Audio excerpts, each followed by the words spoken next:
जाएगा, उसकी ड्यूटी लगाई जाएगी भी तुमने ये काम सर अंजाम देना है। जब तक किसी की ड्यूटी नहीं लगाई जाएगी, जब तक किसी को किसी के काम पे मामूर नहीं किया जाएगा, तो वो नहीं जादू परफॉर्म हो सकता।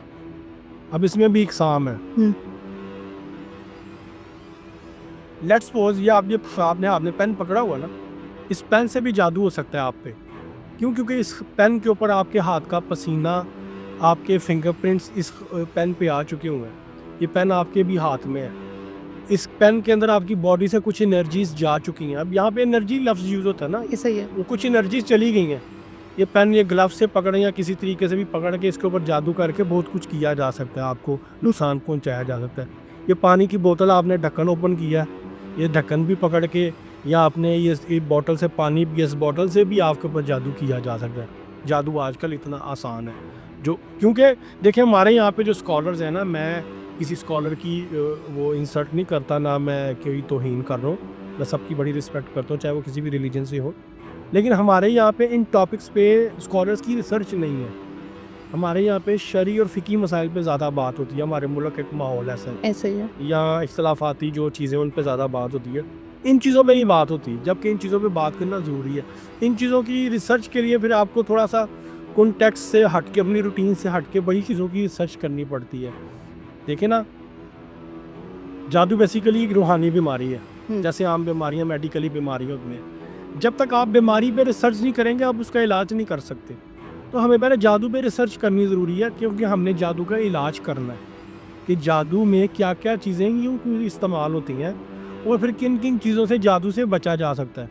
असल में देखें ना, एक एमआरआई हो रहा है, आपको नज़र आ रहा है, एक मशीन में लिटा के बंदे को कर रहे हैं, सीटी स्कैन कर रहे हैं, ईसीजी कर रहे हैं, सारे टेस्ट कर रहे हैं, एक्सरे कर रहे हैं, जो भी टेस्ट हो रहे हैं, वो आपकी आंखों के सामने फिजिकली किसी चीज़ का वजूद है और सारा कुछ हो रहा है। लेकिन एक चीज़ का वजूद नहीं है, वो आपको हार्म कर रही है और सारे मामला पेश कर रहे हैं। इस वजह से लोग थोड़ा सा ना इनकार करते हैं, ज़रा मॉडर्न होने की वजह से, और वो इस चीज़ को तस्लीम नहीं करते कि ऐसा नहीं है, जबकि ऐसा है। आप हॉस्पिटल्स में चले जाएँ, आप पागल खानों में चले जाएँ। आप मुझे बताएं ना, अब जो आपने बात की कि जी वो जी आजकल में नहीं हो सकता, जादू और जिन्नात के मामला नहीं हो सकते। एक शख्स है मेरे जैसे वजूद का है, मुझसे भी कमज़ोर, हुँ। वो एक हाथ से 20 लोगों को कैसे उठा के फेंक रहा है? साइंटिफिकली कैसे पॉसिबल है? मुझे समझाएं ना ज़रा। साइंस बड़ी आगे चली गई है, मुझे समझाएं कि मुझ में कहाँ से इतनी ताकत आ गई कि मैं एक हाथ से 20-20 लोगों को उठा के फेंक रहा हूँ। मैं हाथ से यूँ इशारा करता हूँ, लाइट गिर जाती है। मैं हाथ से यूँ इशारा करूँगा तो हवा में सोफ़ा उड़ जाएगा। ये कैसे पॉसिबल है साइंटिफिकली? ये चीज़ें हैं, हुँ। ये पावर्स एग्जिस्ट करती हैं तो हो रही हैं। जिनके पास ये पावर्स हैं, वो लोग दिखाते हैं, और बहुत से लोगों ने दिखाई हैं।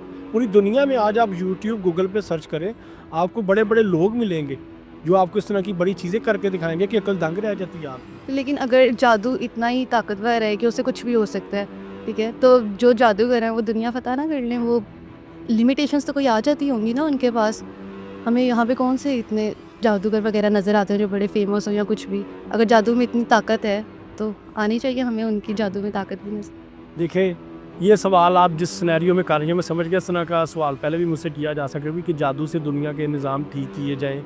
बड़े मामला ख़राब हैं, बड़े-बड़े लोग हैं जो बड़ी-बड़ी चीज़ों को बड़ी-बड़े मुल्कों में नुकसान पहुँचा रहे हैं, इंसानियत के ख़िलाफ़ हैं, उनको मार दिया जाए जादू करके। कुछ भी हो सकता है ना, वो इंसान अपने लिए भी कुछ भी कर गैर सकता मुल्कों है। में इस तरह के बड़े मामलात हैं।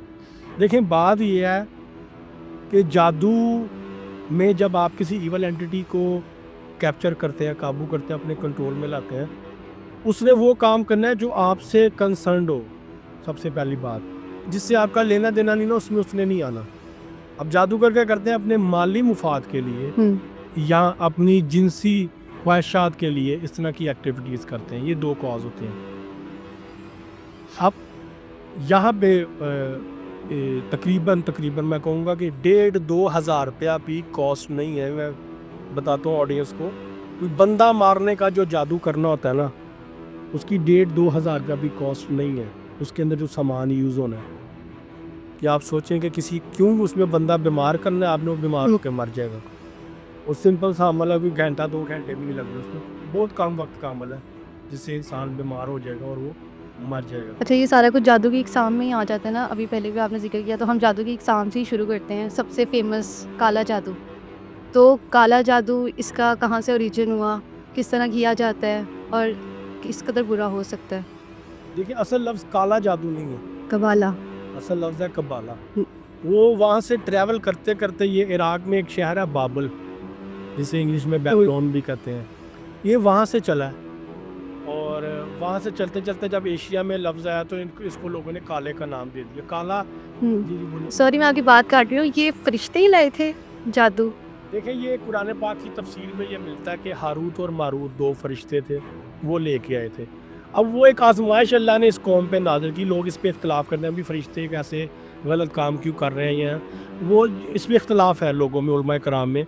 लेकिन कुरान पाक की तफसीरों में यही मिलेगा आपको कि ये 2 फरिश्ते लाए थे।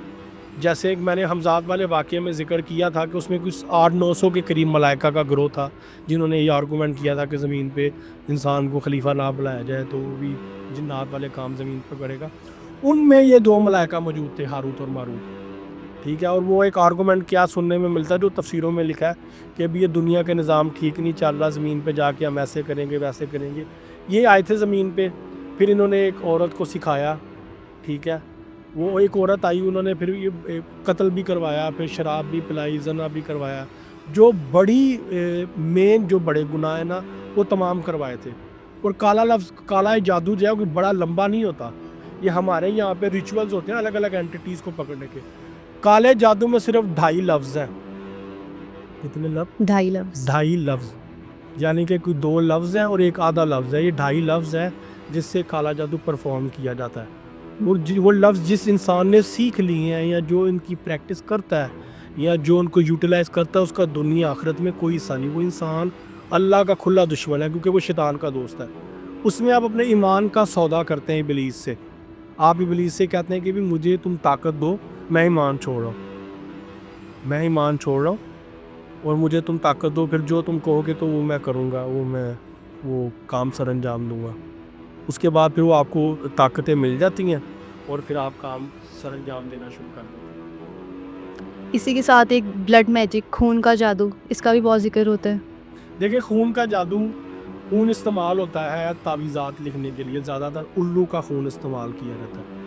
उल्लू का खून इस्तेमाल करने की वजह ये है कि उल्लू एक ऐसा परिंदा है जो कि वीराना मांगता है, वीरानी मांगता है, नेगेटिविटी उससे बहुत ज़्यादा अटैच है, बहुत ज़्यादा नेगेटिविटी उसमें पाई जाती है। इवन के उल्लू के जिस्म के बाल, उल्लू के नाखून, उल्लू की आंखें, उल्लू के बॉडी पार्ट। अच्छा इधर मैं एक बड़े मज़े का फैक्ट बताऊँ उल्लू के बारे में ऑडियंस को, शायद कुछ लोग इस पर मजाक भी उड़ाएं, लेकिन ये किताबों में बात लिखी है। ये किताब का नाम है हयातुल हैवान, अल्लामा दमीरी रहमतुल्लाह अलैह की किताब है। ये काफ़ी 100 साल पुरानी किताब है और ये कोई छोटी हस्ती नहीं, बहुत बड़ी हस्ती है जिनकी लिखी किताब है। इस किताब में लिखा है उल्लू के बारे में। उल्लू जब सोता है उसकी एक आंख खुली होती है, एक आंख बंद होती है, ठीक है। जिस शख्स को नींद नहीं आती, जिस शख्स को नींद नहीं आती, वो उल्लू की वो आंख निकाल के अंगूठी बना के, तावीज़ बना के या किसी तरीके से अपने पास रखे, जो उल्लू सोए में बंद करता है, तो फिर उल्लू को, उस इंसान को नींद आ जाएगी।